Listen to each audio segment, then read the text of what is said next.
அன்பான தோழர்களே, நம்ம எல்லா காரியத்திலயும் விழித்து இருக்கணும். பொண்ணு வேலை என்ன, டிரைவிங் பண்ணும்போது எப்படி கேர்ஃபுல்லா போணும், கண்ண வாங்காம டிரைவ் பண்றோம். எத்தனை மணிக்கணக்கான காலம். அது மாத்திரம் இல்ல, வெள்ளம் வருது, புயல் வருது, பனி வருதுன்னா, அது முன்னாடியே ஓடி போய் நம்ம என்னென்ன வாங்கணுமோ, எங்க தங்கணுமோ அதெல்லாம் உஷாரா பண்றோம். ஆனா இயேசு கிறிஸ்து பைபிள்ல என்ன சொல்றார்? விழித்திருங்கள். ஏன் விழித்திருக்க சொல்றாரு? நான் திருடனைப் போல வருவேன். ஆகவே நீங்கள் விழித்திருக்கணும். நம்ம திருடன் எல்லா வீட்லயும் பார்க்குறோம். சில வீடுகள்ல உள்ள புகுந்து உடைச்சு நாஸ்தி பண்றது. ஏன் அப்படி பண்றான்? அவங்க எங்கேயாவது போயிட்டுருப்பாங்க. இல்ல அவங்க தூங்கிட்டு இருப்பாங்க. ஆகவே நம்ம முழிச்சுட்டு இருந்தா திருடனை என்ன பண்ணலாம்? உள்ள வராம அவன தடுக்க முடியும்.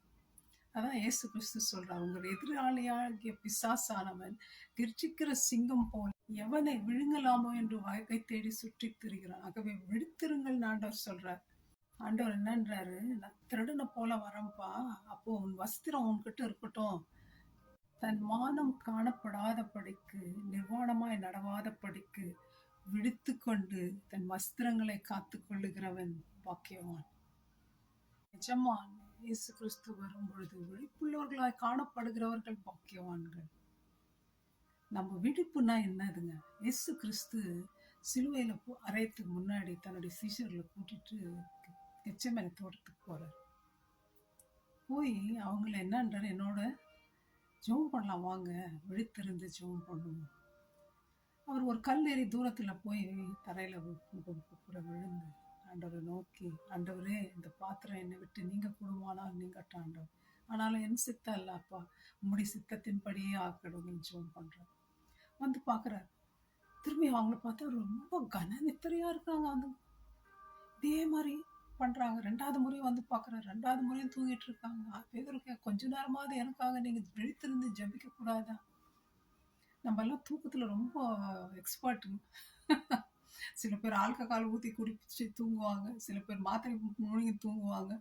சில பேர் தானாவே தூங்குவாங்க. நம்ம எப்படி இருக்கிறோம்? நம்ம வீட்டுல ஜெபம் இருக்கா? விழித்திருக்கிறதுனா என்ன? அது சும்மா உட்காந்து வேடிக்கை பார்த்துன்னுக்கிறதா? இல்ல, விழித்திருந்து ஜெபிக்கணும். ஆண்டவர் அவ்வளோ பெரிய உலகத்தின் பாவங்களை எல்லாம் சுமந்து தீர்த்தார். அது காரணம் என்ன? ஜெபம். பிதாவை நோக்கி ஜெபிக்கிறார். அந்த பெரிய ஈவெண்ட் நடக்கிறதுக்கு காரணம் என்ன? ஜெபம். சீஷர்கள் எல்லாம் இயேசுவை விட்டு ஓடி போனாங்க, மறுதளித்தாங்க, முதுக காட்டினாங்க. என்ன எது காரணம்? ஜெபிக்கல. அவங்க தூங்கினுக்கு இருந்தாங்க. நம்ம எப்படி இருக்கிறோங்க? நம்ம வீட்டுல டெய்லி ப்ரேயர் இருக்கா? ஆண்டவரோடு எத்தனை மணி நேரம் நம்ம பேசுறோம்? 8 மணி நேரம் 6 மணி நேரம் தூங்குறோம் ஒரு நாளைக்கு. எத்தனை மணி நேரங்க இயேசுவோடு பேசுறோம் ஜெபத்துல? விழித்திருக்கிறோமா? நம்ம ஜெபம்னா நிறைய பேருக்கு தூக்கங்க. கண்ணை திறக்கவே முடியாது. அது என்ன மாத்திரை போட்டு தூக்கம் வருமோ தெரியாது. ஜபிக்கும் போது அப்படியே தூங்கிட்டு இருப்பாங்க. ஆகவே சகோதரர்களே, நம்ம விழித்திருந்து சகோதர போல நம்பிக்கையில விசுவாசத்துல இருக்கணும்னு ஏசப்பா சொல்றாரு. அவர் ஜெபித்த பொழுது ரத்தத்தின் பெருத்துளிகளாய் வேர்வை வந்துச்சுன்னு பார்க்கணும். தேவ தூதன் அவரை தேற்றதை பார்க்கணும். நம்ம ஜெபிக்கும் பொழுது இயேசுநாதன் நம்மளை தேற்றுவார்.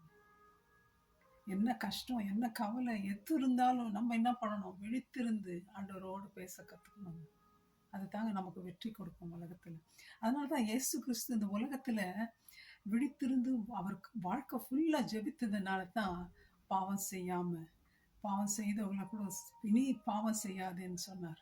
அவர் வாழ்க்கையிலே பாவமே இல்லைங்க. ஜெபமே ஜெயம். விழித்திருந்து ஜெபிப்போம்.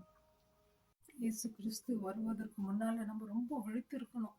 ஏன்னா எந்த நாளிலும் அவர் வரக்கூடும்.